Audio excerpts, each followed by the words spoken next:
Bienvenido a un día más a Cultura Chatarra, mi nombre es Crypto y estamos en lo que probablemente sea el mejor directo del año porque estoy con un gran invitado. Mucha gente en el canal me había pedido que lo invitara y bueno, acá está, el gran filósofo Jonathan Ramos. ¿Cómo estás? Hola, Cripto querido, ¿cómo estás? Gracias por invitarme a tu canal, ¿no? Es un placer estar contigo. Sí, yo encantado, eres una persona bastante interesante, te conocí la otra vez en ese gran crossover que se hizo, esa conversación. Y bueno, de ahí tenía ganas entonces de conversar un poco contigo, Jonathan, para que la gente acá de Chile te vaya conociendo un poquito más. Si nos puedes contar un poquito de ti, sería increíble. Bueno, mira, yo te cuento brevemente, ¿no? Yo siempre digo, hay que hablar mucho de las cosas, poco de los otros y nada de uno, ¿no? Así que voy a mencionar brevemente lo que siempre digo. Yo soy un escritor, un investigador que he estudiado la carrera de historia y de filosofía y me he recibido en las dos, trabajo de profesor de filosofía y de historia en la universidad y me dedico a la investigación, a la publicación y en especial de ciertos temas que a mí me interesan, que son la teología reformada, la teología de Juan Calvino, la política que tiene que ver con una crítica al progresismo, una crítica al liberalismo y al socialismo, y por otro lado en filosofía, una reivindicación de la filosofía realista en contra del escepticismo, del idealismo y de la posmodernidad, del relativismo. Así que digamos que esas son mis frentes, ¿no? De investigación y por supuesto también de lucha cultural, porque me dedico también a sembrar los principios del realismo, no solo a investigar, sino también a comunicar las investigaciones. Excelente. Tú tocas un tema bastante interesante que es el modernismo. Tú hablas de que varios de los problemas, sino que todos los problemas que estamos teniendo hoy en día tienen que ver un poco con la modernidad. Y vamos a profundizar un poco de eso, Jonathan. Pero antes de hablar de eso, tú tienes un canal de YouTube también. Un canal de YouTube que lo he encontrado súper bueno. Ha hecho críticas incisivas o has analizado y evaluado debates también. Entonces tú hablaste un poco de críticas constructivas, por ejemplo, del debate de Agustín Laje con Gloria Álvarez. Hablaste de Roxana Carrut. Antes de entrar un poco de eso, si me pudieses contar un poco por qué quisiste hacer el canal y cuál es tu visión hoy en día, que es interesante porque la visión tuya es una visión totalmente diferente de las que se está encontrando hoy en día en la tendencia de YouTube. Tú tienes una visión, para mí al menos, totalmente diferente. Porque tú puedes encontrar gente más de izquierda y mucho libertario, pero bueno, ya vamos a entrar en lo cómo piensas tú. Entonces, me gustaría, bajo tu prisma, ¿qué opinas un poco del fenómeno de YouTube? Mira, yo siempre fui muy reticente a los medios de comunicación porque de alguna manera distorsionan lo que es el espíritu del saber académico, que supuestamente es un saber serio, es un saber consolidado por el rigor, ¿no? Pero yo me di cuenta que si nosotros, los académicos, somos archivistas y nos limitamos a leer a Ionescu y a Marionescu en la biblioteca y en el archivo histórico, pero no damos la batalla cultural, en algún momento no, ni siquiera vamos a tener la libertad de leerlos, ¿no? Porque no sabemos si va a haber mundo si no intervenimos en este proceso de disolución de Occidente. Así que me he comprometido a meterme en el barro de la historia, a dar esta batalla, que es una batalla incómoda para nosotros los académicos, porque la regla del juego del, de los mediáticos, de los youtubers, tiene que ver por ahí con ciertas bajezas a las que nosotros en el ámbito académico no estamos acostumbrados. Ataques personales, chicanas personales, golpes bajos, ¿no es cierto? Que bueno, que de repente he empezado a recibir por parte de algunos este, pupilos del Aje que bueno, que viven a la sombra del Aje, ¿no? O sea que si ellos hacen 100 videos, 99 son sobre el Aje, digamos, ¿no? Entonces, es difícil, difícil porque, bueno, uno no está en esa y uno no hace comunicación para eso. Entonces, me he decidido, digamos, a crear un canal de YouTube hace más de 10 años para subir mis clases sobre Sartre, sobre Foucault, sobre Heidegger, porque yo en un momento fui de izquierda, ¿no? Y subía las clases y los videos sobre esos filósofos. Y después fui conociendo a Santo Tomás de Aquino, fui compenetrándome en su filosofía, y a partir de ahí empecé a entender mucho de las crisis del siglo XX y del siglo XXI, y bueno, siempre con ese compromiso que me ha caracterizado, pero trato de mantener cierta altura. Hay ciertos videos que yo nunca voy a hacer, hay cierta polémica en la que yo no me voy a meter nunca, digamos, porque no me interesa, hay gente a la que nunca le voy a responder, no me parece que sea necesario responder, es decir, yo no leo a Aristóteles en griego para responderle a cierta gente, digamos, ¿no? Entonces, eh, directamente lo que hago yo es seguir sembrando estos principios, trabajando en esta filosofía, y bueno, tarde o temprano la historia, el tiempo y las circunstancias se terminan de encargar de poner a cada uno en su lugar, ¿no?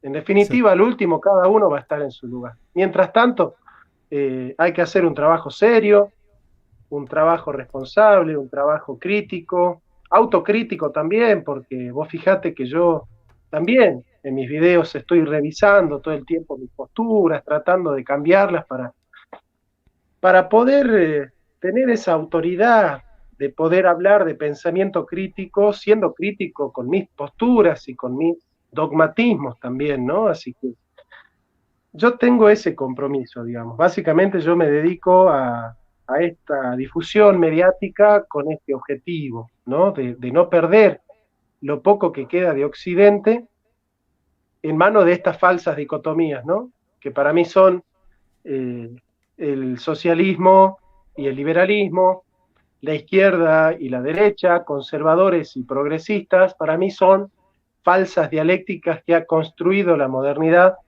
para cargarse con lo poco que queda, ¿no? De la cultura del occidente cristiano, que es la que a mí me interesa rescatar, perfeccionar, tratar de hacer que esta tradición humanista y cristiana pueda progresar, pueda abrirse al diálogo con otras filosofías y con otras corrientes, pero siempre desde una identidad clara, ¿no? Así que, bueno, básicamente yo me dedico a eso y hay cosas que nunca voy a hacer porque no me interesan y aparte no me siento preparado, no me siento preparado para meterme en un barro mediático del que yo no sé jugar, no sé golpear bajo, yo sé leer libros y transmitir esas ideas, no sé golpear bajos, ni investigar la vida de alguien para decir este que me critica, en realidad cuando era chico, la verdad que no me sentiría cómodo con eso, ¿no? Pero bueno, yo sé que hay muchos que están esperando que yo juegue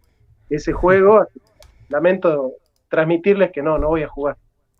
No, no, hoy día vamos a hablar de ideas. A mí me gusta hablar de ideas, pero sí te voy a preguntar algo.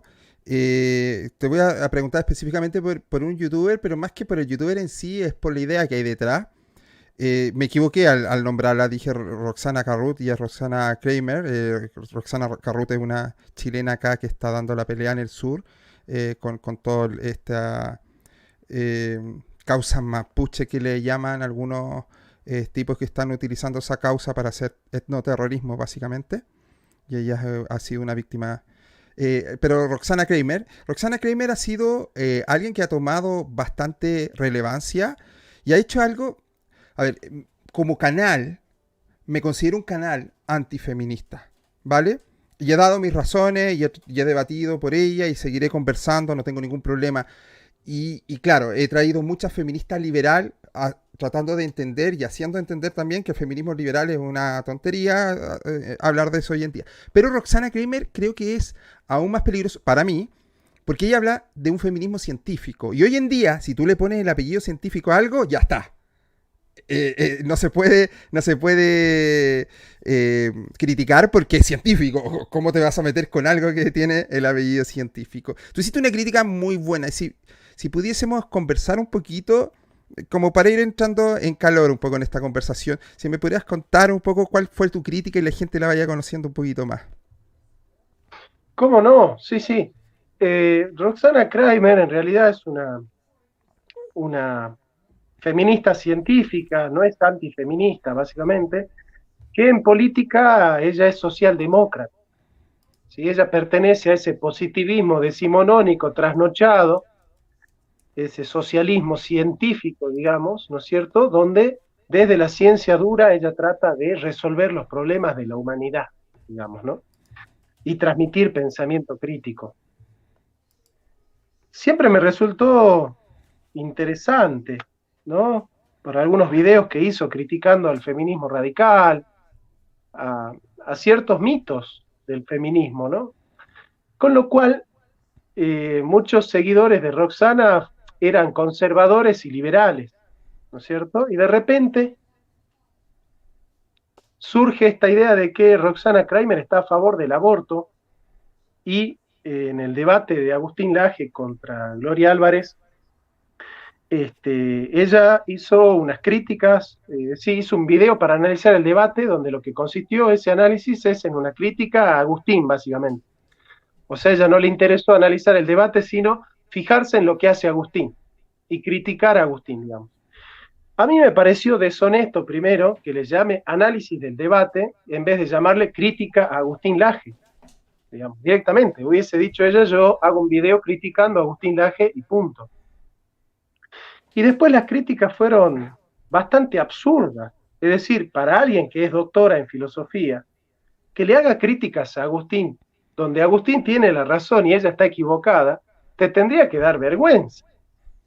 Es decir, a mí me daría vergüenza que Agustín, que es politólogo y no es filósofo, y yo soy doctor en filosofía, que Agustín sepa más de filosofía que yo, es una vergüenza.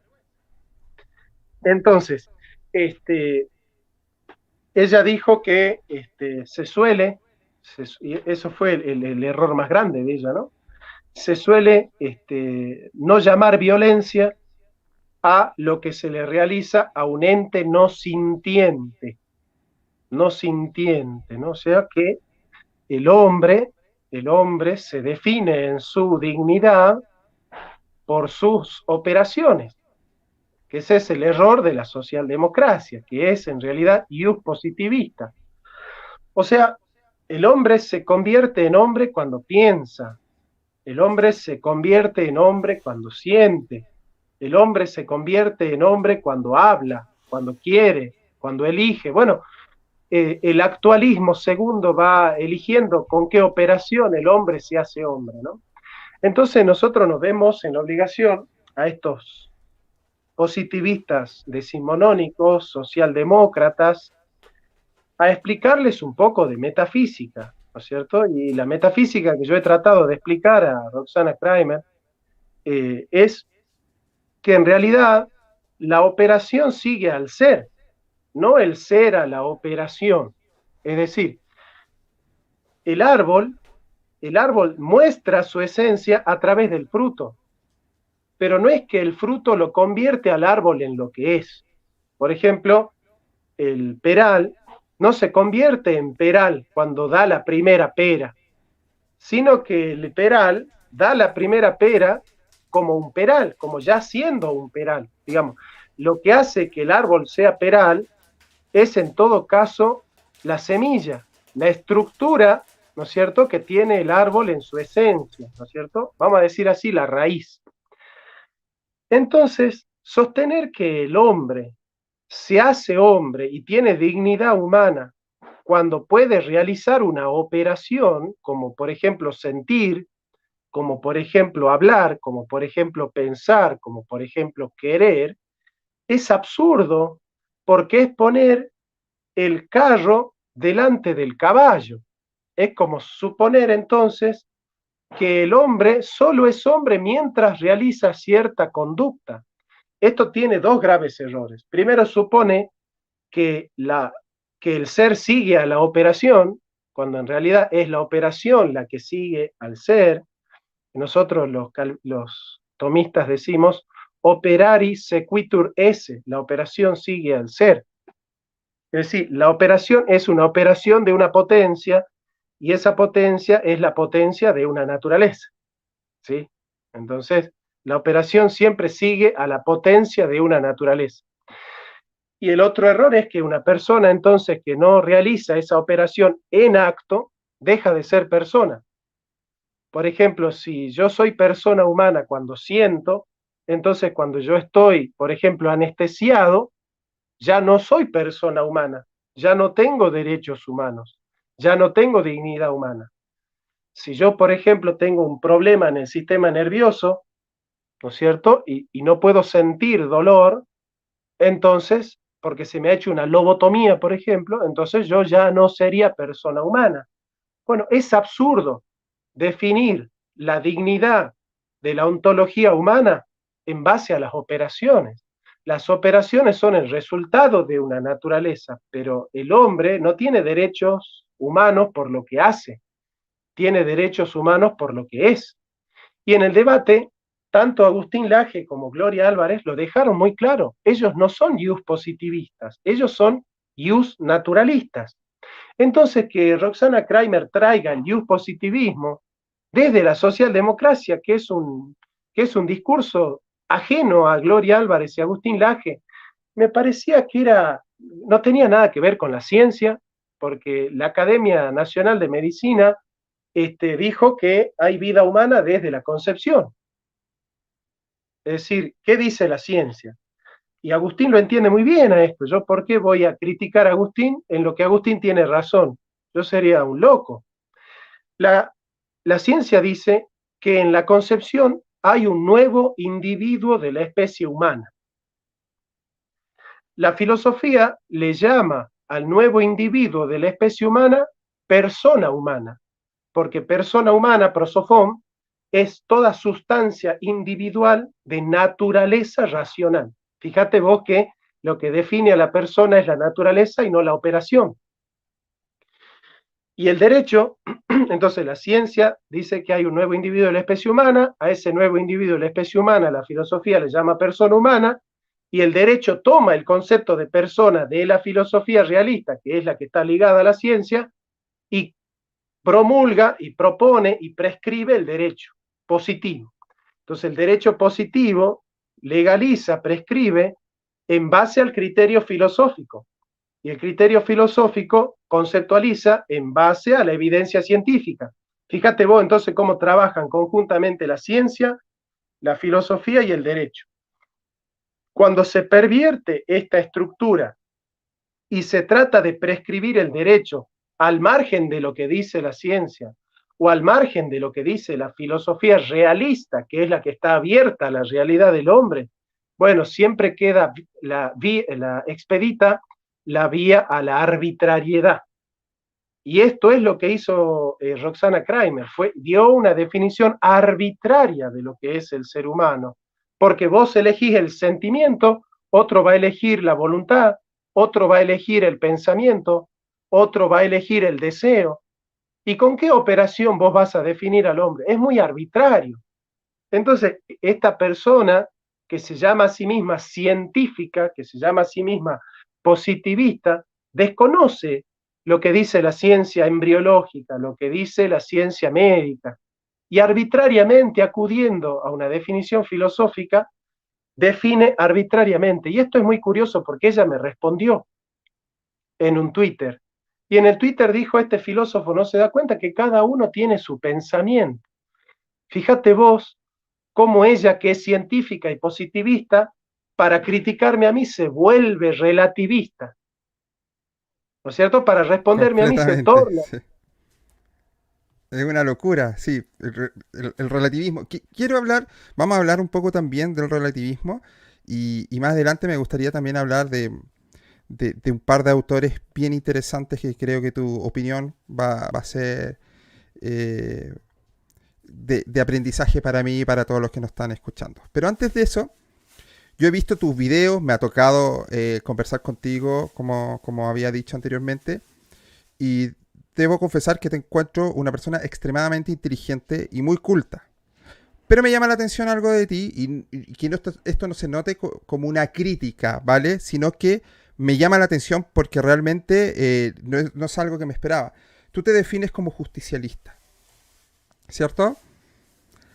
¿Por qué llegas a ese punto? ¿Por qué luego de leer todo lo que lees tú dices, aquí me posiciono, esta es mi filosofía política, esta es mi forma, y de aquí me voy a mover, este es mi margen, y así voy a tomar mi vida?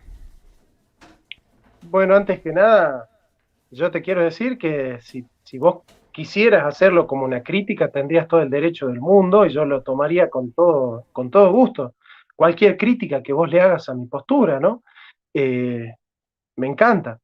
Eh, Básicamente, las tres grandes categorías de la metapolítica, que yo la estudié a instancias del doctor Alberto Buela, que es profesor en la Universidad de la Sorbona, en Francia, discípulo de Pierre Aubin.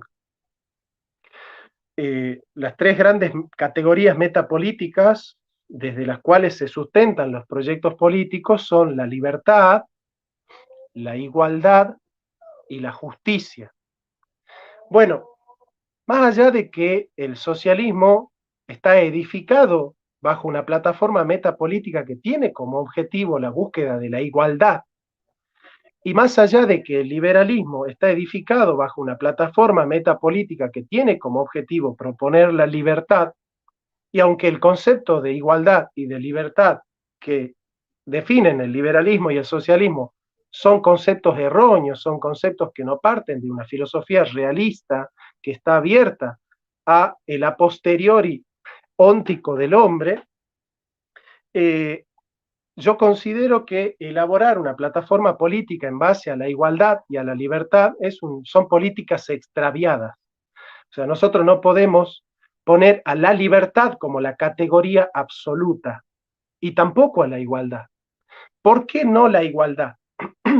Porque el marxismo no busca la igualdad ante la ley, sino que busca la igualdad mediante la ley. Es decir, que la ley haga iguales a aquellos que somos diferentes, digamos. Entonces, esa igualdad a través de la violencia y de la fuerza del Estado es una igualdad injusta. Es una igualdad injusta por varias razones. Primero, porque desconoce la libertad de los individuos, desconoce los méritos individuales de cada persona, desconoce la propiedad privada y en definitiva el marxismo desconoce el derecho a la vida, porque el marxismo, con tal de generar una política de igualdad, es capaz de matar a mucha gente, ¿no es cierto? Y lo ha hecho, siempre lo ha hecho, digamos, porque el marxismo no se propone el respeto irrestricto a la vida del prójimo, ¿no? Entonces yo considero que la igualdad nunca puede ser el horizonte político, porque la igualdad, si nosotros queremos que el objetivo es que todos seamos iguales, siempre vamos a desconocer que en la realidad los hombres somos diferentes y que no es malo que seamos diferentes. O sea, no toda diferencia es injusta, no toda desigualdad es injusta. El marxismo se equivoca porque tiene esa plataforma metapolítica. Vamos al liberalismo. La libertad tampoco puede ser la categoría metapolítica fundamental porque la libertad no es un fin, la libertad es un medio. El fin de la vida humana es la felicidad y no la libertad. El hombre quiere ser libre para ser feliz, no que quiere ser feliz para ser libre. El objetivo de la vida humana es la felicidad. La libertad es un medio, no es un fin en sí mismo. Desde ya entonces el liberalismo se equivoca. Y después el liberalismo interpreta la libertad como indeterminación absoluta. Es decir, que todas las determinaciones, tanto extrínsecas como naturales, son para el liberalismo un obstáculo para la elicitación de su voluntad. Esto es un problema porque es cierto que las coacciones externas a la voluntad son una restricción de la libertad, pero no toda restricción de la libertad es injusta, porque la libertad puede elegir el mal. Y cuando la libertad elige el mal, la restricción es buena. Es decir, es bueno que a mí se me restrinja la libertad para robar, para matar o para, qué sé yo, o para denigrar, ¿no es cierto? O para insultar. ¿Por qué? Porque la libertad del hombre tiene una finalidad que es la práctica del bien. Así como nuestra inteligencia tiene como objetivo la verdad y no el error, así la voluntad tiene como finalidad el bien y no el mal. Entonces el hombre no tiene derecho a querer cualquier cosa. El hombre puede hacer lo que quiera, pero no puede querer cualquier cosa. Hay un marco de ética que diagrama la justicia con la cual la libertad tiene derecho a realizarse. Entonces, por ejemplo, yo he sostenido un trasfondo en todo esto. No hay marxismo ni izquierda sin un divorcio entre ética y política. El marxismo es maquiavélico, porque el marxismo sostiene que en nombre de la igualdad el Estado se puede cargar con la vida, los bienes y la propiedad de cualquier persona, y con la libertad de cualquier persona. Entonces, así como no puede haber un marxismo sin un divorcio entre la ética y la política, no existe liberalismo sin un divorcio entre ética y economía. Para el marxismo, categorías como justicia social, como precio justo, como acuerdo justo, son absurdos, porque para el liberalismo las categorías de lo que las cosas deben ser no es una categoría científica. La categoría científica es la que describe lo que las cosas son, no la que prescribe lo que las cosas deben ser. Entonces, ante esta dicotomía entre ser y deber ser, dice el liberalismo, nosotros no reconocemos el deber ser, reconocemos el ser y describimos cómo prosperan las naciones, cómo se enriquecen las naciones. Entonces, como nosotros somos liberales, no necesitamos que alguien nos diga cómo debe ser un precio justo, cómo debe ser un contrato justo. Entonces los liberales no condenan la usura, no quieren diagramar el mercado en leyes que traten de promover la justicia de los intercambios. Y entonces, ¿cuál es el problema? Que el concepto político fundamental no es el de la igualdad, el error marxista, ni el de la libertad, que es el error liberal, sino que es el de la justicia. ¿Por qué? Porque justicia, lo define Aristóteles, es poner a cada uno en su lugar, según su necesidad, su naturaleza y sus méritos. Darle a cada hombre lo que necesita, darle a cada hombre lo que es del hombre y darle a cada hombre lo que merece el hombre por sus méritos. Entonces, en la categoría de la justicia lo que hace es darle a cada uno lo necesario como hombre para satisfacer su necesidad en proporción con sus méritos.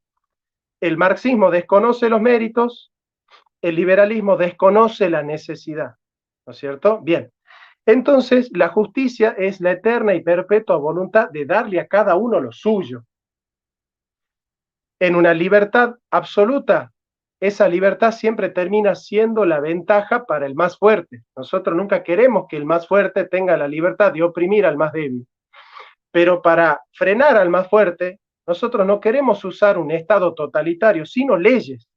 Leyes que sean justas y que puedan administrar la justicia con reglas claras, objetivas y que sean para todos iguales. Entonces no somos marxistas, pero tampoco somos liberales, somos justicialistas.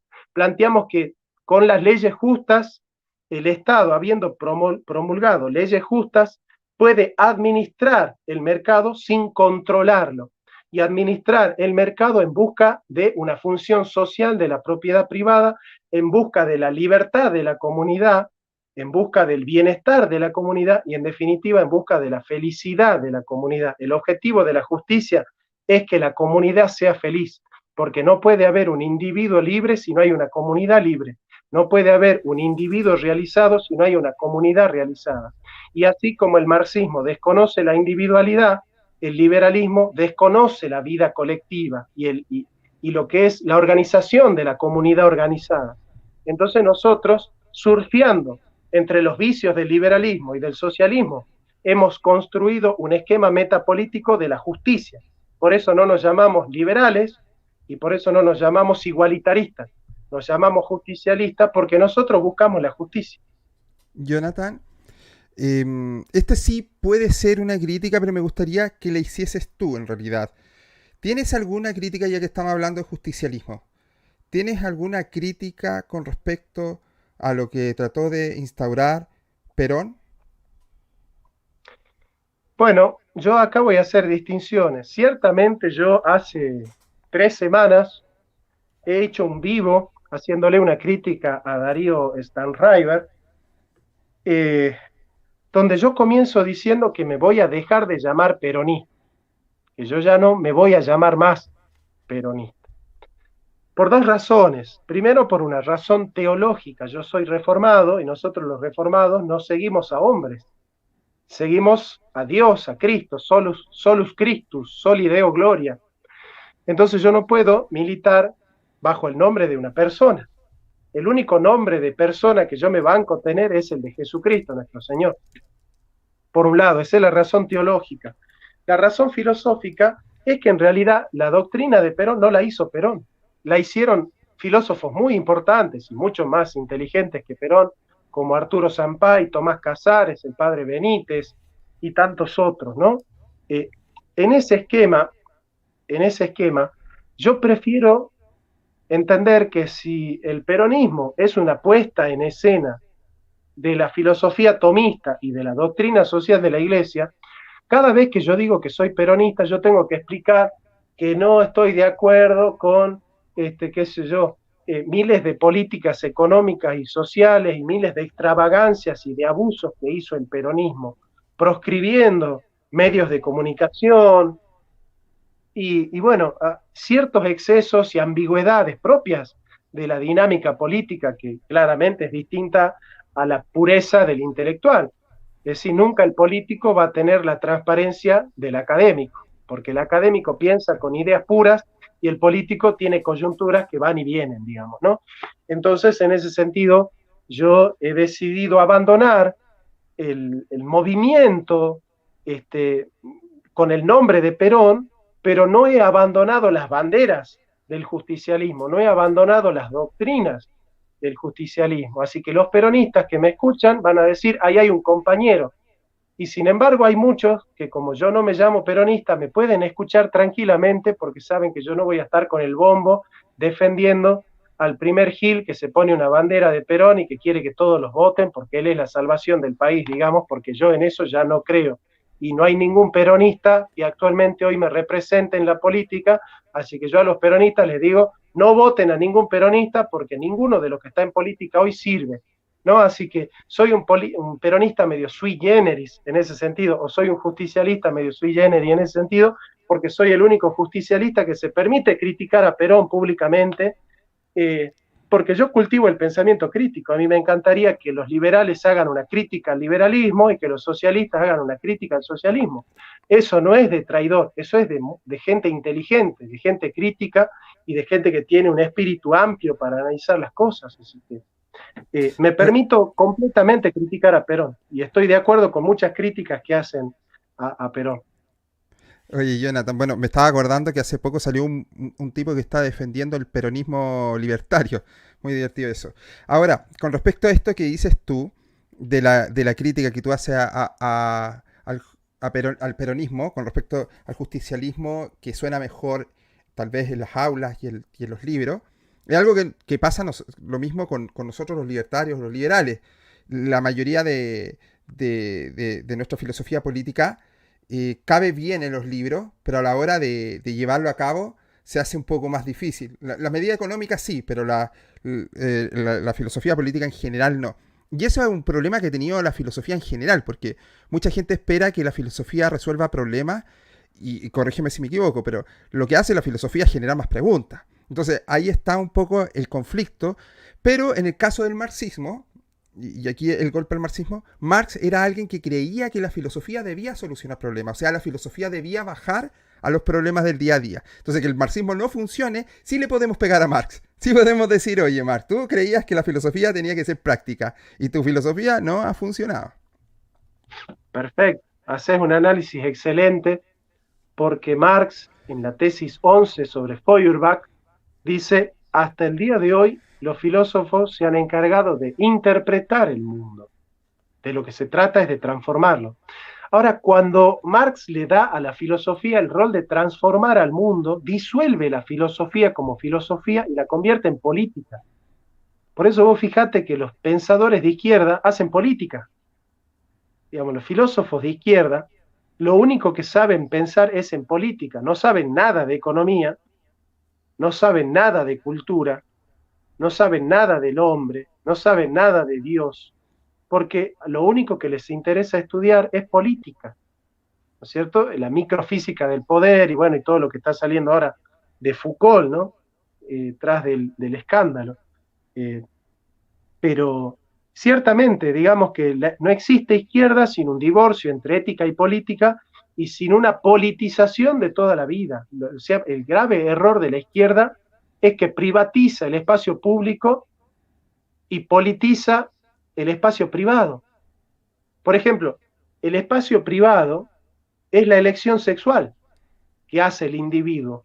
¿Qué hace la izquierda? Te convence de que tu elección sexual es una elección política. Y si vos elegís ser homosexual, tenés que seguir a la izquierda. Sos un, lo voy a decir técnicamente y lo voy a explicar, sos un desgenerado si vos sos homosexual, pero no seguís las políticas del progresismo. ¿Por qué? Porque así como sos un desclasado si sos pobre y no sos de izquierda, sos un desgenerado, es decir, no estás siendo consecuente con tu género si vos sos homosexual y no seguís las políticas progresistas, si no votás a la izquierda, si no apoyás al movimiento feminista, digamos, o al lobby LGTB. Entonces, ¿qué es lo que va a plantear el progresismo? Que tu opción de lo que vos querés hacer en la cama, en privado, en realidad es una opción política. Lo personal es político, te va a decir la izquierda, digamos, ¿no?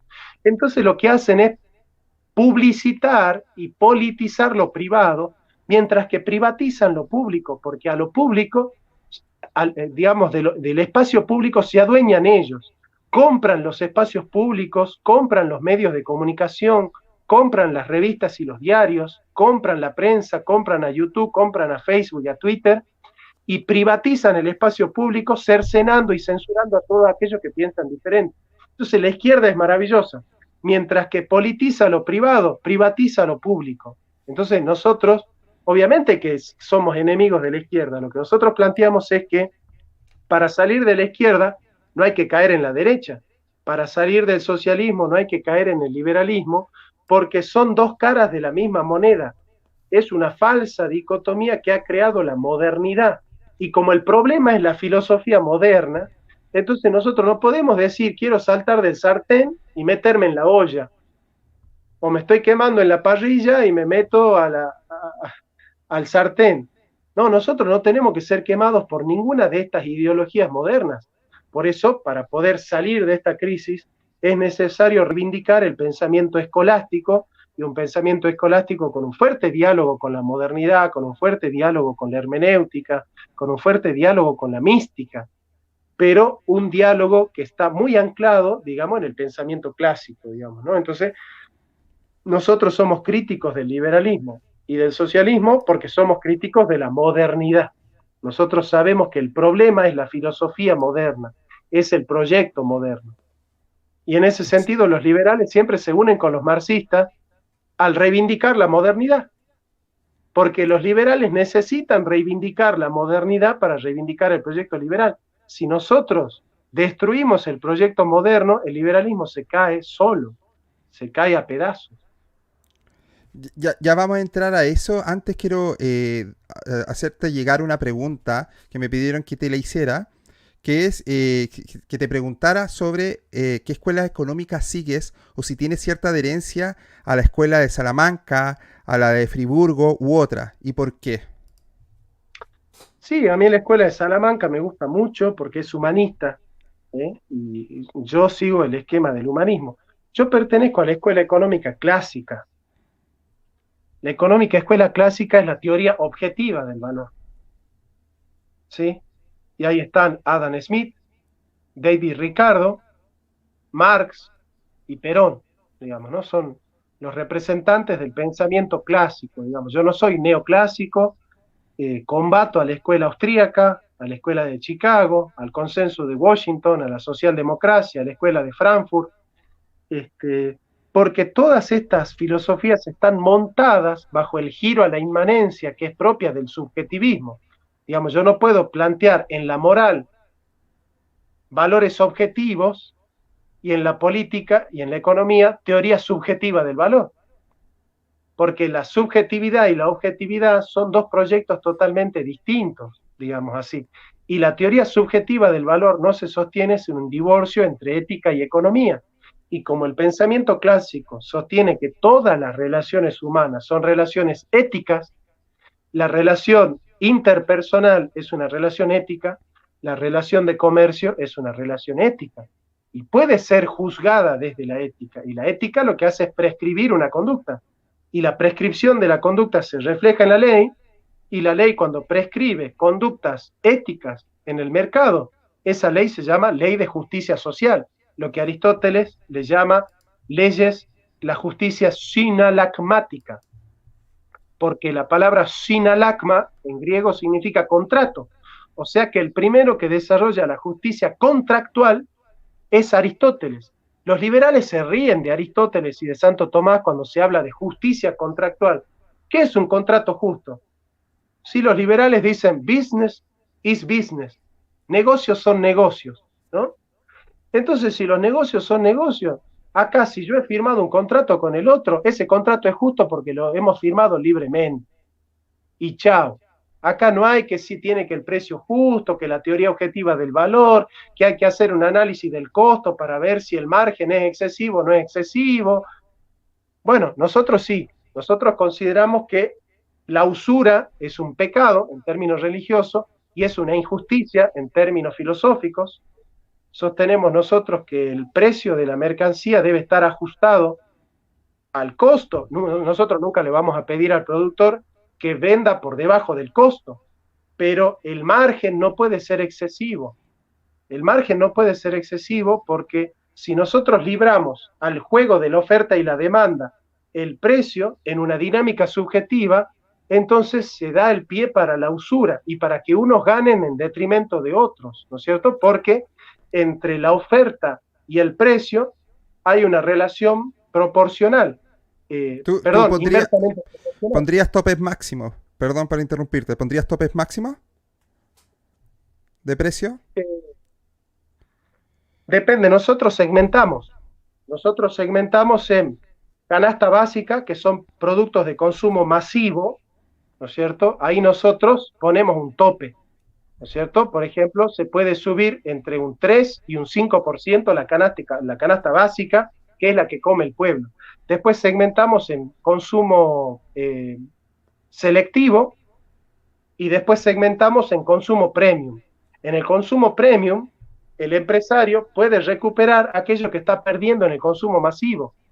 Digamos, entonces nosotros habiendo segmentado la canasta en tres, somos casi liberales en el premium y somos casi socialistas en el masivo, ¿no es cierto? Y en el selectivo dejamos un margen de libertad, digamos, ¿no es cierto? Para que así, digamos, el consumo premium no sea financiado por la canasta básica, porque la canasta básica es el consumo del pueblo y nosotros necesitamos que el pueblo tenga la comida barata para que pueda, ¿no es cierto?, subsistir y que todo su dinero pueda alcanzar para poder comprar los otros productos selectivos y premium si es que necesita o si es que desea. Entonces, al haber segmentado, nosotros nunca nos ponemos indiscriminadamente con todos los precios, porque los liberales, ¿qué nos dicen? Y bueno, pero ¿cuánto le costó la pintura a Picasso para pintar? ¿Cuánto le costó, ¿no es cierto?, hacer su pintura a Donatello o a Da Vinci? ¿Cuánto le costó hacer la Gioconda en términos del costo material? Que en realidad esos son productos de consumo premium, no son productos de consumo masivo. A nosotros nos interesa controlar los productos de consumo masivo, la canasta básica, que es lo que a nosotros nos interesa. Por eso nosotros proponemos una ley de alquileres, porque los precios de la comida son proporcionales a las ganancias que tiene la oligarquía por la renta de la tierra. Porque vos fijate que no hay país industrial sin freno a la oligarquía. Entonces nosotros combatimos a la oligarquía.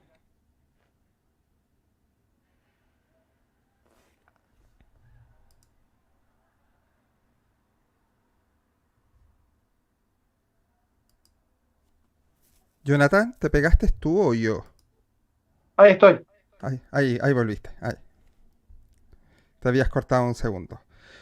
Jonathan, hay un tema muy interesante que tú has hecho una crítica y que también le he escuchado a otros líderes de opinión, que es la dicotomía, o más bien dicho, la dialéctica entre la derecha y la izquierda, y esta lucha sin sentido. Acá en Chile lo ha dicho Alexis López Tapia o Pedro Kunzmann, y también lo hemos visto en Europa, este nuevo, como, no tan nuevo, pero es como el politólogo de moda, que es Alexander Dugin, que ha hecho una fuerte crítica también, que ha dicho que ya es el fin del fascismo, dijo él, el fin del liberalismo y el fin del marxismo, y ahora se habla de una cuarta teoría política. Me gustaría que tú me hablases un poco entonces tu crítica a la modernidad y por qué te consideras premoderno. Y si puedes agregar también un poco de que nos cuente de Santo Tomás de Aquino, sería increíble. Bien, efectivamente yo me llamo premoderno y postcontemporáneo, digamos, ¿no? Es decir, las dos cosas, ¿no? Hacemos una superación a la posmodernidad hacia adelante y una recuperación de la tradición clásica hacia atrás, digamos, ¿no? Eh, la modernidad surge con dos filósofos medievales, Duns Scoto y Guillermo de Ockham, William de Ockham. Y la modernidad consiste en un giro a la inmanencia. ¿Qué es el giro a la inmanencia? La verdad no es que el hombre conozca lo que es el mundo, sino que el mundo es una construcción de los esquemas mentales del hombre.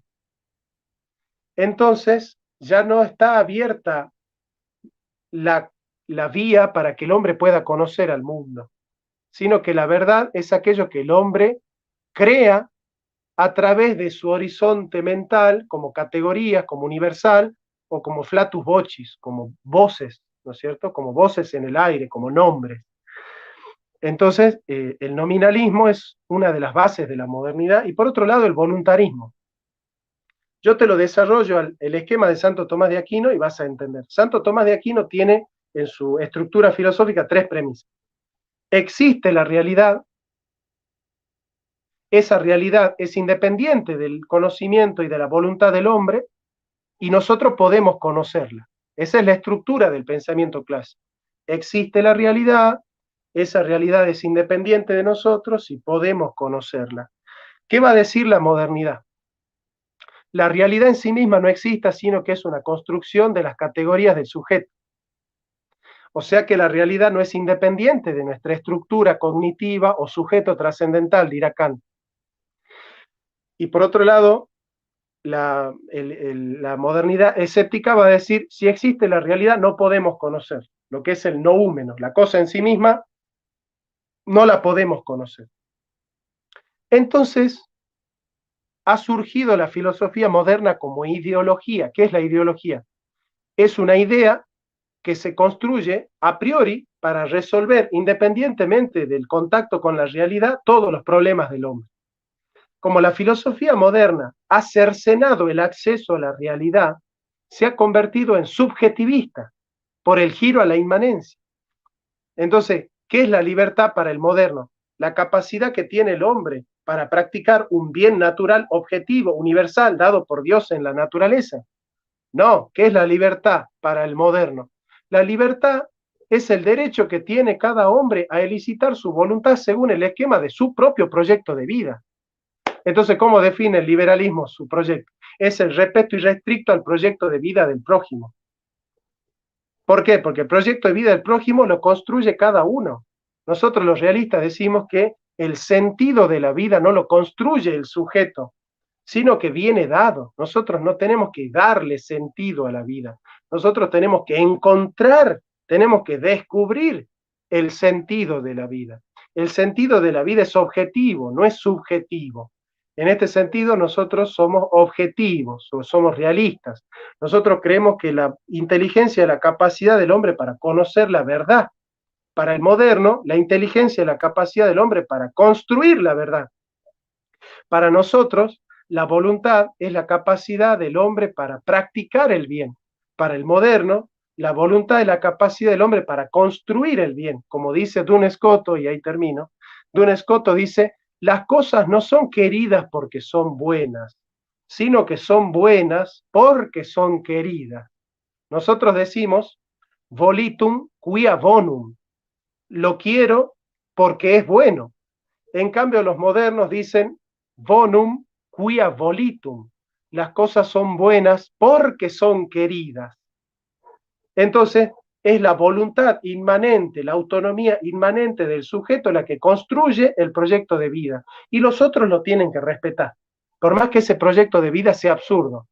Desde ese liberalismo que da un giro a la inmanencia, donde se construye el proyecto inmanente de vida, independientemente de la voluntad de Dios, independientemente de la ley natural, que para el liberalismo son determinaciones, entonces desde ahí al progresismo hay pocos pasos. Si el progresismo es el hijo bobo del liberalismo. El progresismo en su estructura tiene pensamientos liberales, dependen del pensamiento liberal, porque el progresismo es hijo de la estructura moderna y el progresismo surge en la modernidad y el liberalismo es la plataforma metapolítica del progresismo. Entonces, liberalismo, progresismo y modernidad son esquemas de un mismo aparato conceptual. Entonces, no me van a decir a mí que para criticar el progresismo hay que hacerlo desde el liberalismo. Si el progresismo nace de los liberales, al progresismo lo han creado los liberales, digamos. Entonces, bueno, es muy absurdo esto, porque claro, lo que hacen los liberales astutamente, como Laje, Márquez y todo otro, es decir, no, en realidad nosotros criticamos a la nueva izquierda. Claro, no, yo no critico a la nueva izquierda, yo critico al progresismo. Mi enemigo no es la nueva izquierda solamente, mi enemigo son todos los progresistas de izquierda, los progresistas de derecha. Porque el problema es el progresismo. La nueva izquierda es un problema porque es progresista. Entonces, circunscribir mi ataque a la nueva izquierda es para decir, bueno, yo critico a la nueva izquierda porque yo soy de la nueva derecha. Bueno, es saltar del sartén a la olla. Me gustaría saber, me parece interesante tu posición y por eso mismo me gustaría saber cómo enfrentas tú o cómo te enfrentas con Friedrich Nietzsche.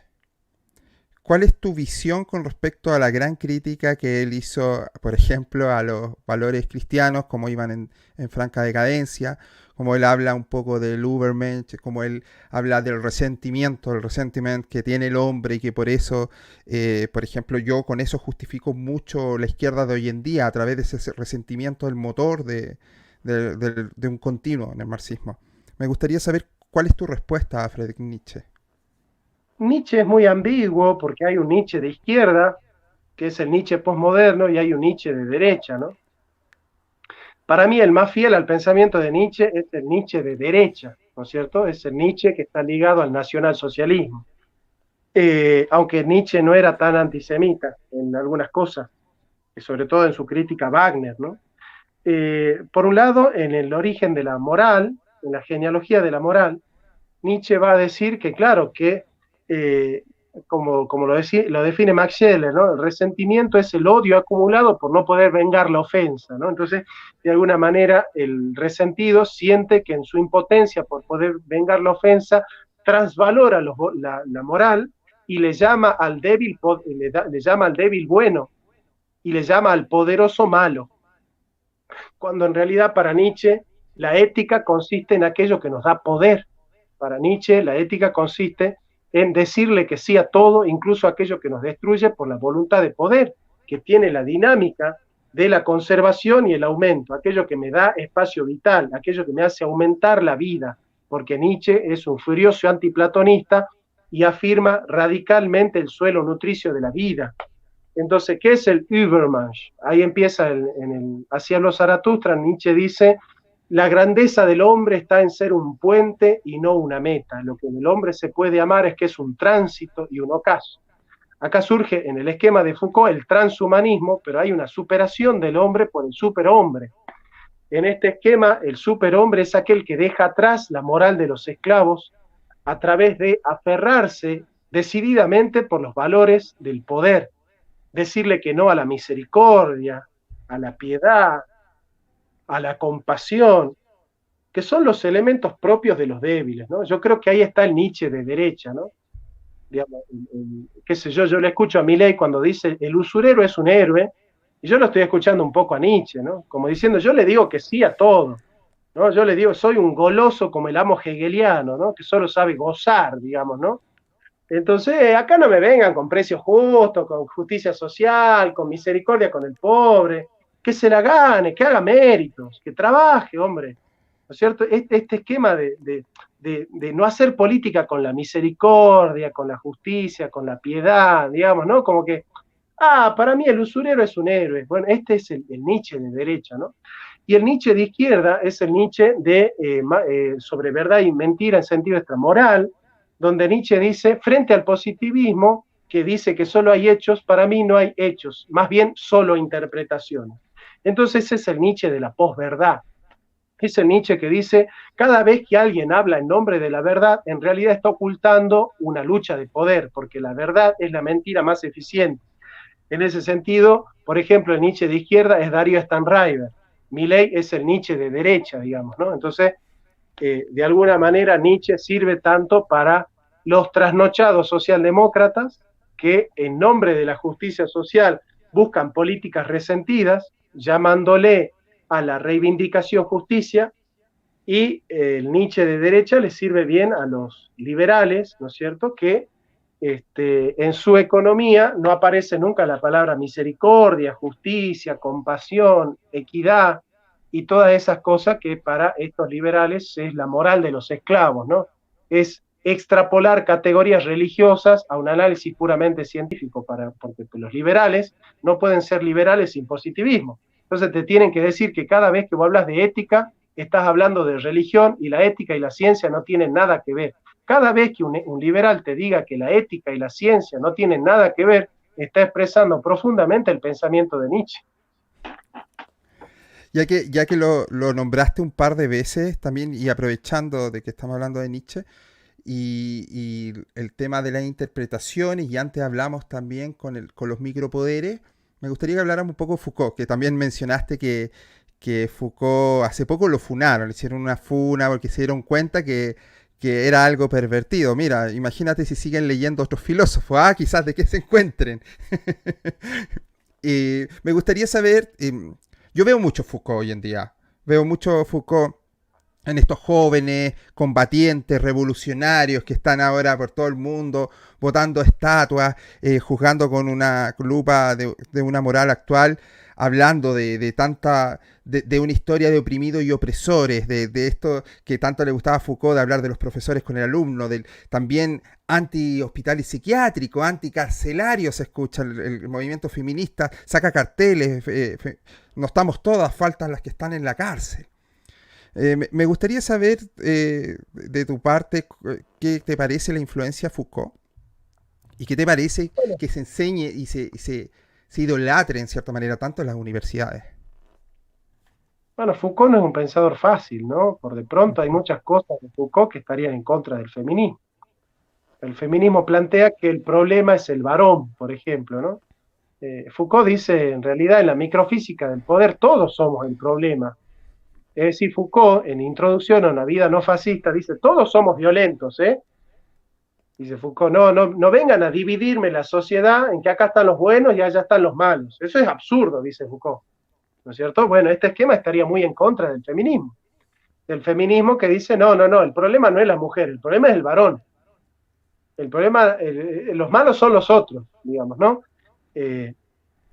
Pero bien es cierto que, bueno, Foucault, evidentemente, que pone en el tapete el rol de la razón, es un postmoderno en ese sentido que erosiona el poder de la razón. Eso es muy de izquierda, ¿no? O sea, la izquierda se basa en el arte, la derecha se basa en la ciencia, ¿no? La derecha es científica, la izquierda es artística. Vos fíjate que las feministas, para defender su feminismo, hacen performance, bailan, cantan, hacen poses, hacen dibujos, pinturas, bailan. La derecha, cuando quiere defender su pensamiento, hace ciencia, piensa y estudia, ¿no? Entonces, en el esquema del meme, digamos, la izquierda es el bueno tonto y la derecha es el inteligente malo, digamos, ¿no? La derecha es aquel que conoce la ciencia, que estudia, que entiende cómo funciona el mercado, pero que es malo y no lo quiere al pobre. En cambio, la izquierda es el bueno, pero es el bueno tonto, es el bueno bobo, es el bueno que piensa que bailando en una plaza va a salvar la vida de las mujeres, digamos, ¿no? En ese sentido, Foucault erosiona el poder de la razón. Eso es muy peligroso, ¿no? Por otro lado, Foucault también está en contra de la sociedad disciplinaria, está en contra de la cárcel, del panóptico, ¿no es cierto? Ujú. Y de alguna manera ahí surge una mirada romántica a la delincuencia, ¿no? Fíjense ustedes que para el de izquierda ser delincuente no es un problema. Si vos Exacto. pertenecés a la izquierda y vos decís, che, pero el otro roba, que venga, no hay problema. Es decir, no, digamos, no hay ningún problema que el otro sea ladrón. El problema es que el otro sea machirulo, pero no que sea ladrón, ¿no es cierto? Si Exacto. es ladrón no pasa nada. Es más, si es delincuente, ser progresista es progresar en la delincuencia, ¿no? Yo puedo ser más delincuente que el otro, digamos, ¿no? Yo puedo robar más que el otro. Este guiño a la delincuencia tiene que ver mucho con esta trasvaloración de los valores, ¿no? De esa sociedad disciplinaria que encarcela al delincuente, ¿no es cierto? Hay un libro muy interesante de Zaffaroni que es Una pena, ¿no? Y tiene que ver un poco con esta poner en puesta en escenario de la filosofía de Foucault. Eh, Foucault es un pensador interesante, pero es un pensador que ve toda la vida humana como relaciones de poder, y en este sentido es un reduccionista muy peligroso. Es decir, cuando vos empezás a concebir el amor como una relación de poder, a la amistad como una relación de poder, a la relación de padre-hijo, a la relación con el cura, cuando vos empezás a reducir toda la vida humana a relaciones de poder, es muy peligroso. Es muy peligroso porque empezás a sospechar de todo el mundo, ¿no? Ya no puedes tener amigos, ¿no? ¿Cómo puede tener amigos alguien que piensa que todo es una relación de poder, de opresión, y que somos el dispositivo, ¿no es cierto?, que traslada la opresión de la estructura y que la va eternizando y que la va dialectizando. Bueno, es imposible, así que para mí Foucault es un pensador interesante en cuanto a cómo él va analizando la dinámica del poder, pero siempre hay que balancear a Foucault con otros pensadores que nos muestran otras esferas de la vida humana, porque quedarse solo con Foucault es muy, muy, muy peligroso. Jonathan, ¿por qué es tan atractivo el posmodernismo? Bueno, estás haciendo preguntas muy interesantes, muy, muy al caracú, como se dice. Este, el postmodernismo es interesante porque no te exige esfuerzo. Eh, por ejemplo, John Cage es un postmoderno que desarrolla una obra de piano que se llama 4 minutos 14 segundos. Entonces John Cage se sienta en el piano, pone un reloj, se sienta y espera que pasen 4 minutos y 14 segundos, sin tocar. Se para, saluda y todo el mundo lo aplaude. Digamos, eso es la posmodernidad. Es el no relato, es una película en la que no pasa nada, es una película que no relata nada. La posmodernidad es el recreo de la razón. El posmoderno tiene la razón en recreo, la tiene en remojo, ¿no es cierto? El posmoderno le tiene miedo a la realidad. Nietzsche, en el origen de la tragedia, en el nacimiento de la tragedia, Nietzsche lanza una tesis que dice, tenemos el arte para no sucumbir ante la verdad. Para Nietzsche la verdad es lo trágico, es lo desgarrador, y el hombre ha creado el arte para no sucumbir ante la verdad, ¿cierto? Bueno, el posmoderno es ese, ¿no? El que hace arte para no sucumbir ante la verdad. Es una inteligencia fagocitada, ¿no es cierto?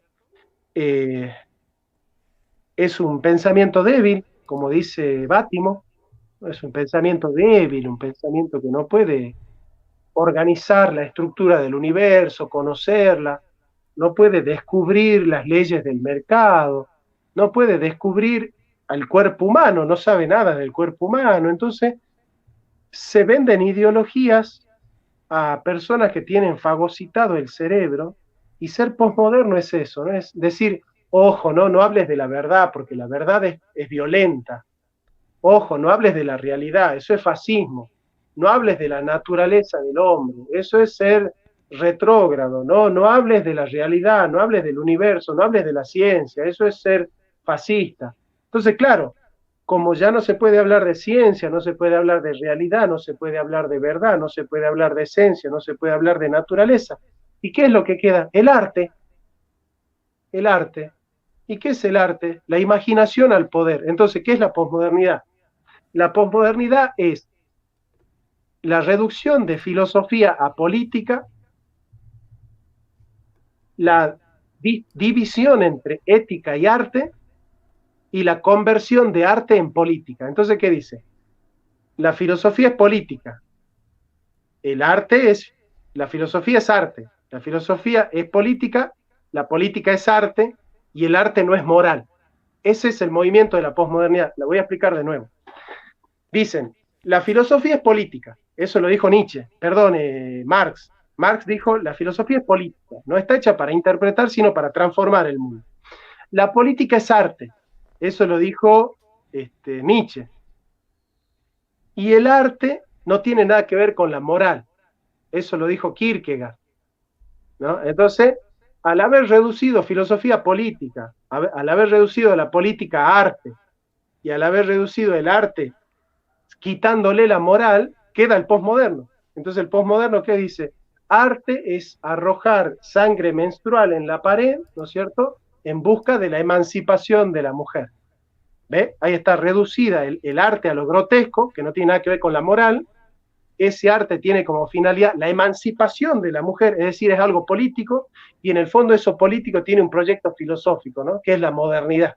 Es la hipermodernidad desgastada, es la modernidad licuada, es la hipermodernidad que es como el estertor de la razón, digamos, ¿no? Entonces, de alguna manera, esta posmodernidad se entiende como todo un proceso de filósofos que fueron disolviendo la ética de la antropología de la metafísica. Es un desastre. Ya que estás hablando de esta disolución, y me gustaría tomar ese camino y hablar y decirte lo siguiente. Todo es texto. No hay nada fuera del texto. Hablemos un poco de Derrida y la deconstrucción, por favor, Jonathan. Bueno, para hablar de Derrida vos tenés que hacer tres abordajes. Primero, entender el giro trascendental de Kant, después entender el giro lingüístico, y en el seno del giro lingüístico entendés a Derrida. El giro trascendental de Kant es cuando Kant dice, llamo trascendental al conocimiento, no de las cosas. Ya a Kant no le interesa conocer las cosas, sino a nuestra forma de conocerlas de manera a priori. O sea que para Kant ya no es la inteligencia la que se adapta a la realidad, sino que es la realidad la que se adapta a las categorías del entendimiento. Giro a la inmanencia. Ahora, ¿qué va a decir el giro lingüístico? Va a decir, en realidad, el lenguaje no está hecho para expresar lo que los conceptos conocen del mundo, sino que el lenguaje es la construcción del mundo. El mundo es un resultado del discurso, es un resultado de la gramática, es un resultado del lenguaje. Por eso Lacan le llama al hombre parletre, el ser hablado, porque el cacho de carne se convierte en hombre cuando es hablado. El hombre es una construcción del discurso. En este sentido, si todo es lenguaje, el texto se universaliza, porque las leyes del texto son las leyes de la gramática. Esto lo dice Derrida en De la gramatología. Entonces, con las leyes de la gramática lo que hace es determinar al sujeto, dice Derrida, en el logofonocentrismo. ¿Qué es el logos? El logos es el orden intrínseco de la realidad. Cuando nosotros hablamos del orden intrínseco de la realidad, estamos sujetos a esa realidad. Como dice Sartre, si el hombre tiene una esencia, no es libre. Entonces, dice Derrida, hay que romper con el logocentrismo y con el fonocentrismo, con que se pone por escrito aquello que suena en la voz. ¿Y cómo vamos a romper con eso? A través de una ruptura de la gramática. Romper con la gramática significa deconstruir el lenguaje, crear lenguajes alternativos, crear gramáticas alternativas con las cuales el hombre a través del lenguaje se puede emancipar. Si el hombre es un fruto del lenguaje, se emancipa a través del lenguaje, porque la deconstrucción es un fenómeno del texto. Lo que pasa es que se entiende al hombre como otro texto más. El hombre, al ser fruto del lenguaje, es un texto escrito por la gramática. Entonces, deconstruirlo al hombre significa entender que el hombre en su esencia es puro lenguaje. El hombre es aquello que se ha dicho de él. En este sentido, Derrida es medio discípulo de Foucault y de Saussure, por otro lado, ¿no? Entonces, de alguna manera, decir que todo es texto y que no hay nada fuera del texto es universalizar el método de la deconstrucción y analizar que todo es una construcción del discurso. Por eso los progresistas quieren solucionar el mundo hablando. A ver, yo te pregunto, ¿para vos las feministas quieren resolver que las mujeres no mueran o solo les interesa hablar de la mujer en los medios? ¿A vos Claramente lo segundo. Claro, para vos la izquierda quiere resolver el problema de los pobres o quiere hablar de los pobres? Entonces, la izquierda, ¿cómo piensa que va a resolver el problema de la pobreza? Hablando. ¿Cómo piensa el feminismo que va a solucionar el problema de las mujeres que se están muriendo a causa de la inseguridad? Hablando, ¿no es cierto? Es dando cursitos de género, enseñando en la escuela ESI. Bueno, es absurdo. Pensar que se solucionan los problemas de la humanidad hablando es pensar que la realidad es fruto del lenguaje. O sea, no hay izquierda y no hay progresismo sin giro lingüístico. Y no se entiende Derrida sin ese giro lingüístico. Lo que pasa es que para Derrida el lenguaje ya no es hablado, sino que son puras leyes de la gramática, digamos. Entonces, deconstruir al hombre es pensar que el hombre es un texto escrito por el patriarcado. Y nosotros vamos a escribirlo al hombre de otra manera. Por eso, para el progresismo lo que vale es la literatura, porque para Derrida la filosofía es un género literario. Completamente. Jonathan, el estructuralismo trataba de encontrar un nivel de metalenguaje autosuficiente, generalizable, capaz de describir las configuraciones de elementos antropológicos, sociales, literarios, lingüísticos, etc. Según el postestructuralismo, el lenguaje no actúa como una herramienta de comunicación con alguna realidad externa, como se suele teorizar. En cambio, el lenguaje crea un mundo comunicativo a partir de la relación entre palabras y otras, sin depender de una conexión con el mundo externo. Para el postestructuralismo, el significado que a un autor haya querido dar a su texto es secundario. Lo primario siempre será la interpretación que dé cada uno de nosotros. Entonces aquí viene la pregunta. ¿Crees que estamos en una batalla por el lenguaje y el relato? ¿De eso se trata todo hoy en día? Bueno, no. Justamente, si nosotros pensamos que la batalla es puramente semántica y del lenguaje, estamos utilizando las categorías del progresismo. No, es un debate mucho más profundo que un debate sobre el lenguaje. Esta idea de la intentio lectoris, de que en realidad el texto, el significado del texto no lo pone el autor, sino el lector, esto lo desarrolla Foucault en un libro que se llama ¿Qué es un autor? También lo desarrolla Roland Barthes en un libro que se llama La muerte del autor. Nosotros acá, por ejemplo, en la Argentina, en la reforma constitucional de 1994, la Asamblea Constituyente, en el artículo 75, inciso 22, ha incorporado ciertos tratados internacionales que respaldan y garantizan el derecho a la vida del hombre desde la concepción. ¿Cierto? Por ejemplo, el Pacto de San José de Costa Rica, la Convención Interamericana por los Derechos del Niño y la Convención por los Derechos Humanos. ¿Qué es lo que dicen las feministas? Cuando los que han hecho la Asamblea Constituyente y los que escribieron el texto en la Argentina dijeron, nosotros quisimos escribir una constitución pro vida. ¿Y qué dicen las feministas? A mí no me interesa lo que quisieron poner ustedes. Para mí la Constitución es pro aborto. Y los constituyentes le dicen, pero mi hijita, nosotros hemos escrito la Constitución, nosotros hemos escrito la Constitución y le hemos puesto el sentido que queríamos decir nosotros. Ah, no, es que en el texto no está lo que ustedes quisieron decir, en el texto está lo que queremos leer nosotras. Bueno, no hay feminismo sin intentio lectores, es decir, son posmodernos. Por otro lado, en el Perihermeneias, Aristóteles dice, aquello que nosotros tenemos en las pasiones del alma son las cosas, que son las mismas para todos. El concepto se crea a partir de la presencia intencional de las cosas en el intelecto. Y el intelecto le pone un nombre, y ese nombre puede ser distinto, porque yo digo table, y el otro dice puerta, y en realidad estamos hablando, qué sé yo, de mesa, de puerta, de dort, ¿no es cierto? Y estamos hablando de la misma realidad, ¿no es cierto? O sea que el término puede cambiar en idiomas, pero el concepto es el mismo, ¿sí? El concepto es el mismo. El concepto de hombre es el mismo en inglés, en rumano, en belga, en español. ¿Qué es lo que va a sostener la posmodernidad y el postestructuralismo? Que en realidad el término no es la expresión del concepto, y el concepto no es la presencia intencional de la cosa en el intelecto, sino que en realidad el concepto es un resultado de que el lenguaje haya construido la realidad. Volvemos al mismo esquema, es el lenguaje el que construye la realidad. Por eso la posmodernidad y el progresismo, por ejemplo, quieren igualdad a través de un cambio gramatical.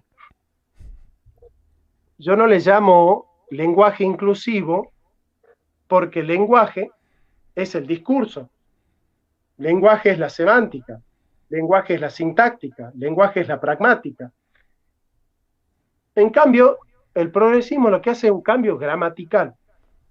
En vez de decir los, dice les.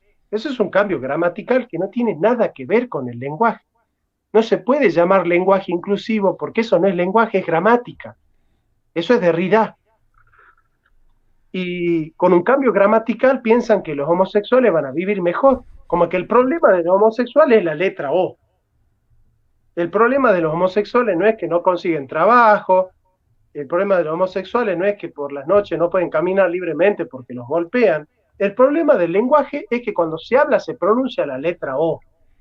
Fíjate vos, ¿no? Cómo está la ideología, ¿no?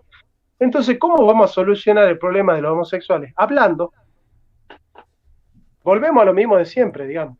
Es tan absurdo el progresista que piensa que interpretando las cosas van a cambiar, porque como Nietzsche dice, no hay hechos, sino solo interpretaciones, entonces los problemas del hombre son las interpretaciones de las cosas, y no la realidad.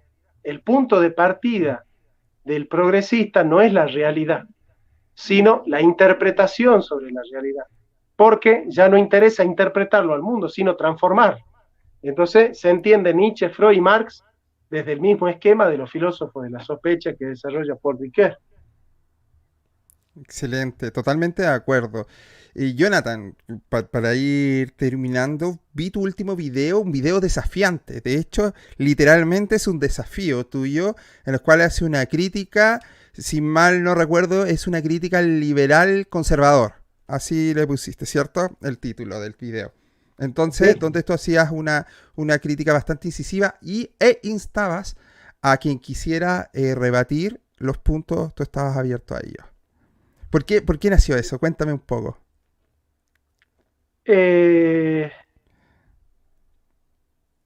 Cuando yo entiendo la modernidad y el liberalismo en el seno de la filosofía moderna, entiendo que lo propio del liberalismo es el progresismo.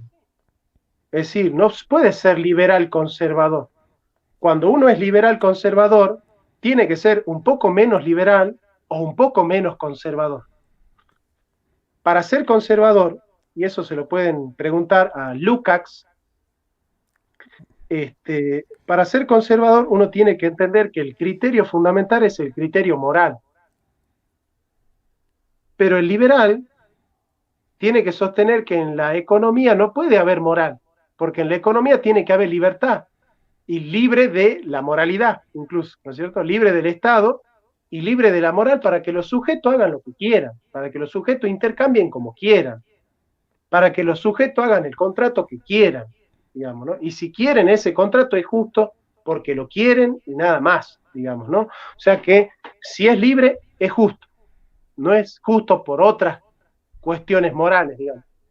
Entonces, si uno es verdaderamente conservador, tiene que ser conservador también en el mercado y sostener un criterio moral en el mercado. Entonces, el liberal conservador es conservador en el aborto, en la ideología de género, en el lenguaje inclusivo, en el feminismo, pero es de la escuela austríaca en economía. Es una contradicción. ¿Cómo voy a ser yo premoderno en la moral y en la política y en la sociedad y voy a ser moderno y subjetivista en la economía? No puedo ser yo realista en el aborto y en la ideología de género y ser moderno y subjetivista en el mercado. Entonces, decir, yo en economía soy de la escuela austríaca, pero en la moral soy realista, es absurdo, porque la escuela austríaca es una filosofía moderna. La escuela austríaca no desarrolla solo el tema del mercado. Hayek desarrolla teología, antropología filosófica, desarrolla nociología, ontología. Hayek, para llegar al mercado, desarrolla miles de otros temas antes de llegar ahí, porque es una cosmovisión. Yo no puedo hacer un sancocho y decir yo de esto tomo esto, de esto otro tomo esto otro y armo un sancocho. No es lo mismo una combinación que un entrevero, dice Platón. Entonces, el liberal conservador se va a dar cuenta que o no es tan conservador o no es tan liberal. ¿Qué es lo que le pasa a Agustín Laje? Yo le propuse a Agustín Laje un debate para mostrarle esto. Porque Agustín Laje, para enfrentar a Gloria Álvarez, utiliza a Aristóteles. Pero para enfrentarme a mí va a utilizar a Hayek. ¿Cómo es? Bueno, él ¿Qué va a se ser considera realista? hayekiano. Él se considera hayekiano. Bueno, pero ¿qué va a ser? Realista frente a uno y moderno frente a otro. Va a ser, con uno va a ser clásico y con otro va a ser neoclásico. ¿Cómo hace para hacer de un entrevero un sancocho? Entonces, bueno, es imposible ser liberal o conservador. Si ustedes quieren ser conservadores, tienen que salir del liberalismo. Y si quieren ser liberales, tienen que ser progresistas. Por eso tiene razón Gloria Álvarez. Gloria Álvarez tiene razón cuando dice, los liberales pensamos así, los libertarios pensamos así. Y Laje, ¿qué dice? Bueno, entonces no soy libertario. Y tiene razón Gloria, y tiene razón Laje. Él no puede ser libertario. Él se da cuenta que no puede ser libertario. Y de hecho él dice, me doy cuenta que no soy libertario, porque es conservador. Perfecto, si quieres ser conservador, entonces tenés que pensar con Santo Tomás en toda la realidad, no solamente en la parte moral, en la parte del aborto y de la ideología de género, porque Santo Tomás es una cosmovisión. Hay que tener un pensamiento coherente, un pensamiento integrado, donde desde una metafísica sólida se pueda emanar esos principios a toda la realidad. Entonces, esa es mi crítica al liberal conservador. Yo, obviamente, que estoy más cerca de Agustín Laje que de Gloria Álvarez, pero el problema es que Agustín Laje es contradictorio, Gloria Álvarez no es contradictoria, porque ella Ahora, es liberal en todo. ahora Jonathan, yo lo que, a ver, me gustaría esto discutirlo en algún momento. De hecho, le mandé el último video tuyo a un montón de libertarios y pasó algo muy interesante con respecto a ti. A todos los libertarios, 100% que se lo mandé, todos tienen un respeto intelectual contigo. Dicen, este tipo es muy clarísimo, yo le rebatiría esto. Pero yo creo que tu debate no debería ser con Agustín Laje. Como bien dijiste tú, Laje ya a esta altura dice, bueno, no soy libertario. Tu debate debería ser con Miguel Ancho Bastos. Porque cuando tú me estás describiendo lo que me describías, para mí es Miguel Ancho Bastos, no es Agustín Laje el sujeto que me describe. No No, sé si sí, estás de acuerdo conmigo. perfecto, yo debato con cualquiera. El problema es que yo quiero debatir con Laje para convencerlo de que se deje de llamar liberal. Se llama liberal, si no es liberal. Ve, tú ven, Agustín, al justicialismo. No, obviamente que vos fijate que la mayoría de los que lo siguen a Agustín son conservadores, no son los libertarios libertarios. Digamos, los Ujú. libertarios libertarios están con el chileno ¿cómo se llama? El famoso que siempre anda Axel con Gloria. Kaiser. Axel Kaiser. Axel Kaiser. Sí. Claro, claro. Ese vago es libertario en serio, digamos, ¿eh?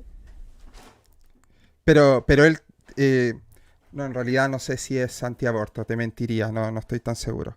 Pero claro, sí, tú tienes razón. Bueno, en ese sentido, el movimiento en sí se divide en lo que tú dices. Hay una, o sea, el movimiento yo lo dividiría en tres partes. Que está una parte claro, que es el paleolibertario, que es este conservador liberal. Está la otra parte, que es el libertario, que como bien decías tú, creen en la libertad de ambas partes y al ser una filosofía política se encarga de ciertas cosas y de cierta moral, que el derecho a la vida, como el base, el principio de no agresión, hasta ahí llega un poco la moral, un montón más no lo llena, y está el otro libertario que es como, es un libertario que de repente piensa, o un liberal que piensa que hay que haber, para que haya libertad también tiene que haber igualdad, y el que se le llama libertario o liberal igualitarista, o liber progre, le dicen algunos. Ahora, Que- yo te pregunto una cosa. Los palios libertarios, ¿qué filósofos de cabecera tienen? Hans Hermann Hoppe.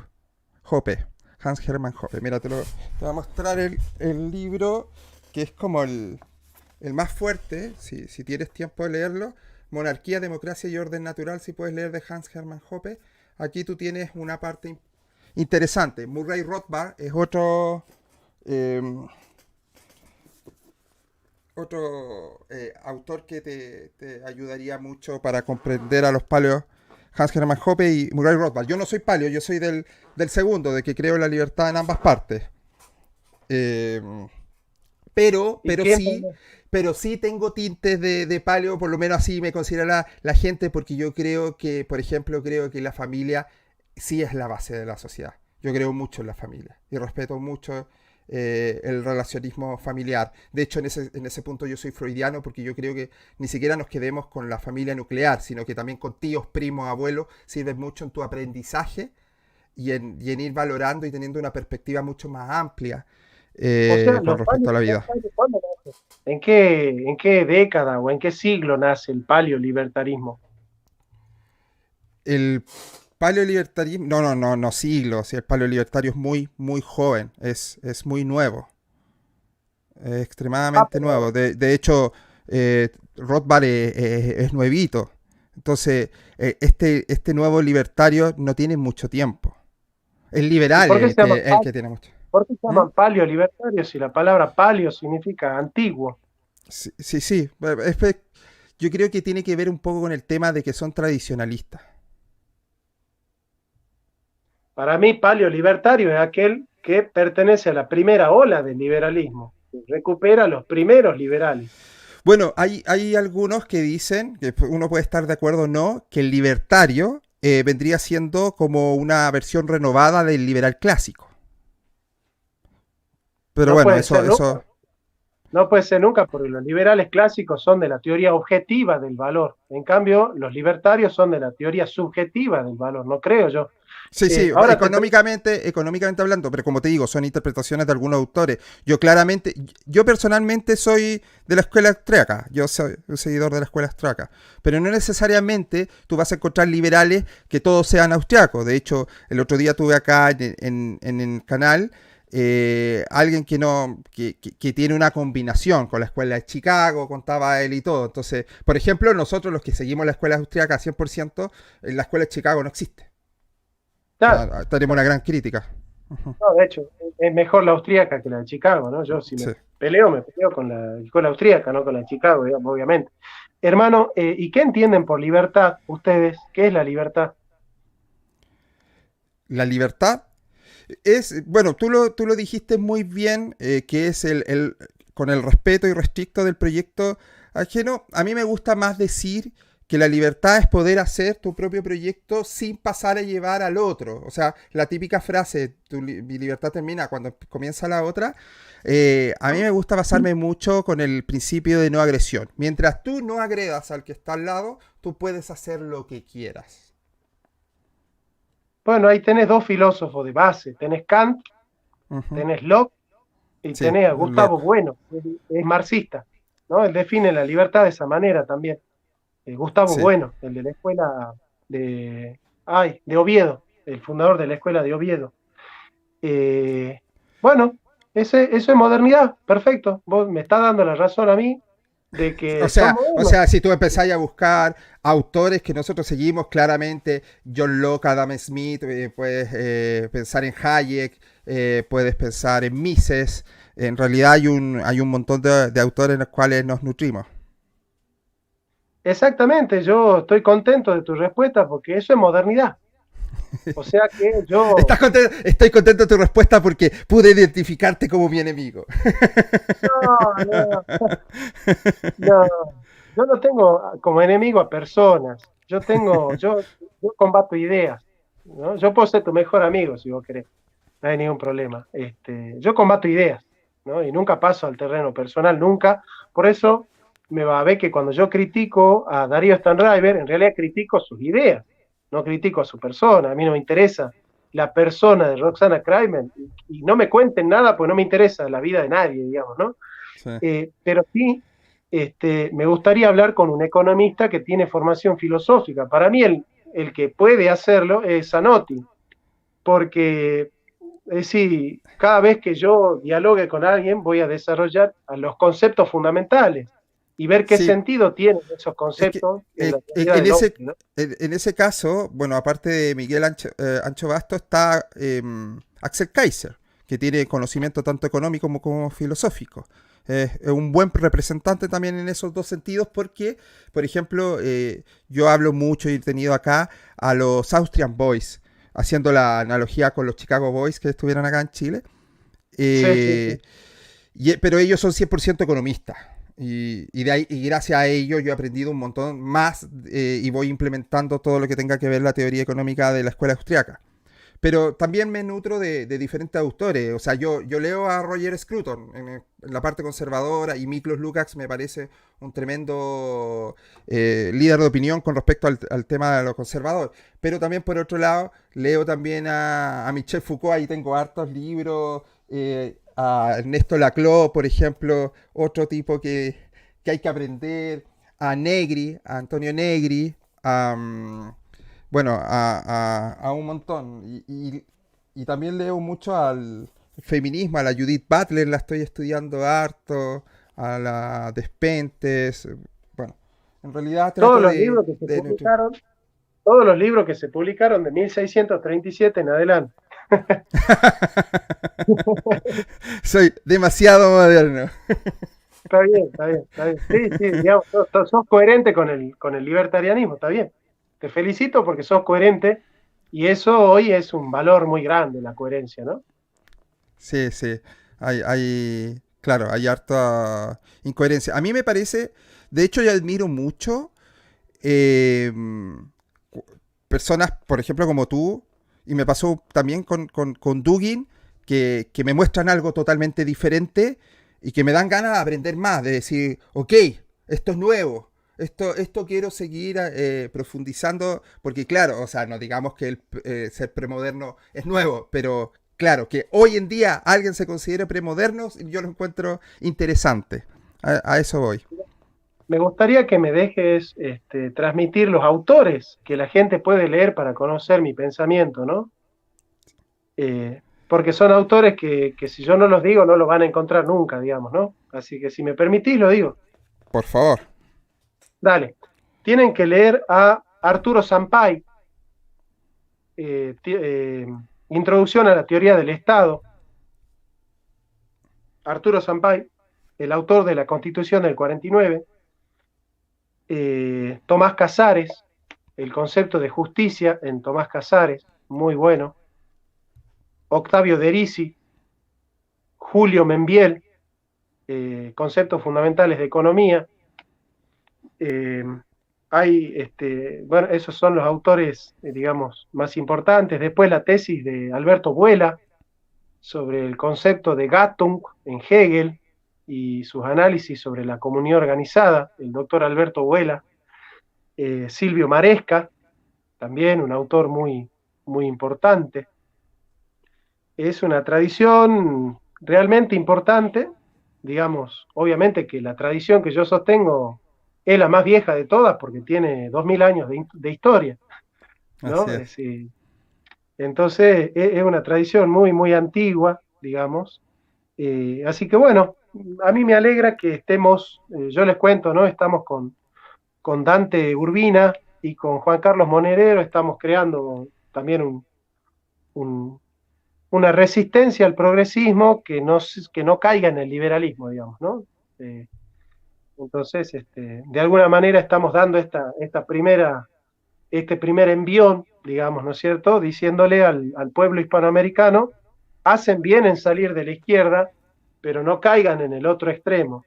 Tratemos de pensar desde la tradición humanista y cristiana, desde la tradición clásica, digamos, y que verdaderamente vamos a encontrar ahí las soluciones de raíz, porque en el fondo combatir al socialismo desde el liberalismo es combatir al árbol desde el tallo y no desde la raíz, ¿no? Entonces, nosotros tratamos siempre de hacer críticas de raíz, críticas metafísicas, críticas de fondo y no críticas de forma o de método o qué sé yo, críticas simplemente categoriales, sino del proyecto moderno, ¿no? Nosotros vamos al fondo de la cuestión, que en el fondo es el proyecto moderno.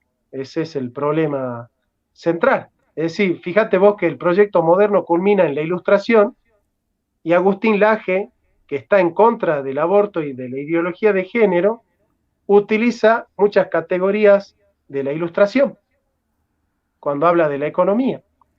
Entonces, uno no puede, sin hacer un análisis metafísico, criticar furibundamente a la Ilustración, a la masonería, y por otro lado valerse de sus conceptos ilustrados en otras esferas de la vida humana, sin haber analizado si realmente eso es contradictorio o no, digamos, ¿no? Así que en buena hora que nosotros, los que defendemos la tercera posición, podemos tener un lugar, ¿no es cierto?, para que el pueblo hispanoamericano sepa que no hay solo dos opciones, que no es que para no ser socialista tenés que ser liberal o para no ser de izquierda tenés que ser de derecha, digamos, ¿no? Ese es un juego eurocéntrico que se impuso desde Europa justamente para colonizar mentalmente a los hispanoamericanos y que los hispanoamericanos pensemos con categorías europeas, como si nosotros en Hispanoamérica no tenemos filósofos, no sabemos pensar, no conocemos la realidad, sino que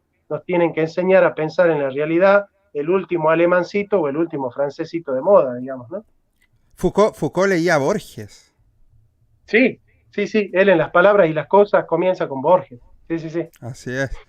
Oye, Jonathan, bueno, me imagino que eres un crítico de Hegel y de Heidegger.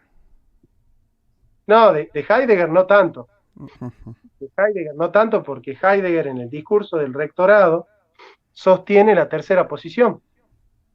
Él dice, entre la cosificación norteamericana, el fetichismo norteamericano y la masificación soviética, nosotros vamos a volver a los griegos, dice Heidegger, ¿no?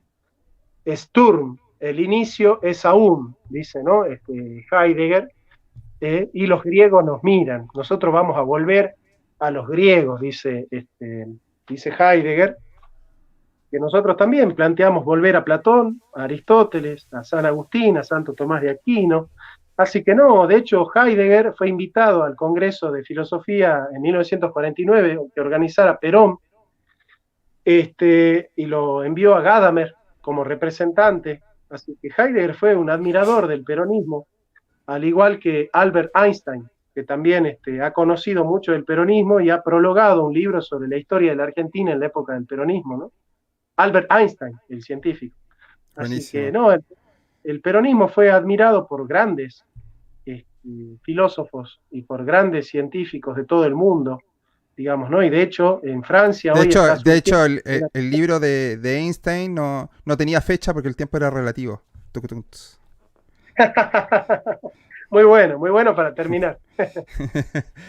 Jonathan, oye, un gustazo que hayas estado acá en el canal. Para lo próximo, me gustaría ya que habláramos un poco más de la crítica que hiciste al libertarianismo. De repente, si quieres, puedo conseguirme a un liberal conservador para que haya un debate uno de estos días. O también, tener un programa, podemos hablar de cuántos ángeles caben en una cabeza de un alfiler también, si lo deseas. Así que podemos... Dale, esa era la pregunta que se hacían los neoescolásticos. Sí, sí, sí. Dale, ¿Ya? dale, querido. Muchas gracias, Jonathan, por tu tiempo, por estar acá en el canal. Un gran abrazo, amigo mío. Ya te voy a empezar a considerar un amigo. Me caes muy bien. Y las puertas abiertas al canal nuevamente. Nos vemos. Vos también tenés abiertas las puertas de mi canal y para cualquier cosa que necesites, contás conmigo. Les mando un abrazo Excelente. grande, un cariño especial a Chile. Estuve en Chile, Ah, estuviste. Buenísimo. estuve representando a la Argentina en la Feria Internacional del Libro Psicosur 2013 en la FILTIC en Antofagasta y realmente quedé enamorado de Chile.